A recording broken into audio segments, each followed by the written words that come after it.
The use of razor wire and barbed wire speaks directly to the material's history of territory marking. Normally it's used to, I guess, trace forced migration patterns or speak to places in which we didn't have any kind of access to. So for me, it's like a deception. It's like a tactic to discuss very difficult and very violent histories that a lot often people don't want to do. They shy away from that. And so for me, I use the element of beauty. I'm making these beautiful things and lighting them, and to kind of lure people into those conversations.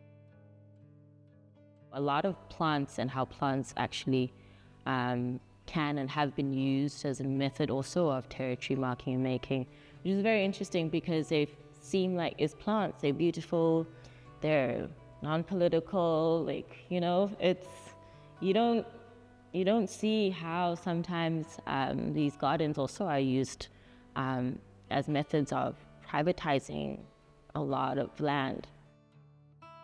Thinking about how we no longer also have such easy access, I wanted that interruption to be there. I wanted that fence between me and Mbepo to be there somehow. I wanted to, represent that lack of access or that disruption.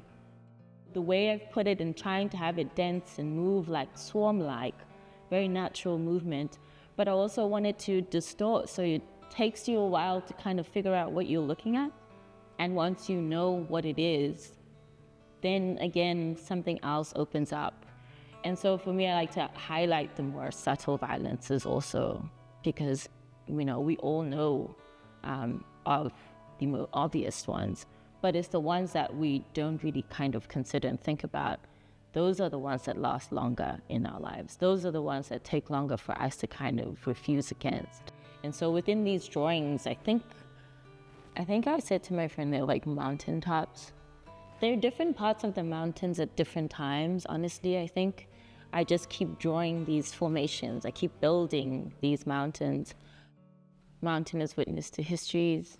Mountain as witness to the evolving of the environment around it, and also being host to many caucuses, many communities.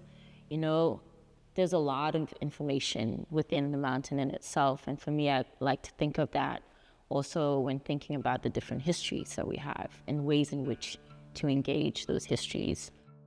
One of the videos I made, Rolling Mountain Dreams, also speaks of that. Is like when there's a shift, there's a change, or there's a tremor within the mountain, and the rocks kind of come falling down.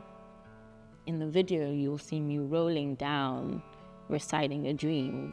And I am one of those many rocks, coming down with information.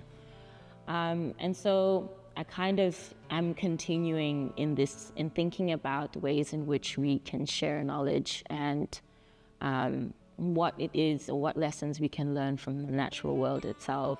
The inclusion of glass in these very fluid, very rock-like mountaintop sculptures. I've, included these glass rocks or glass lenses that are also rocks as an aid, like lenses being something that we look through that either distort or help see things clearly, depending on the onlooker.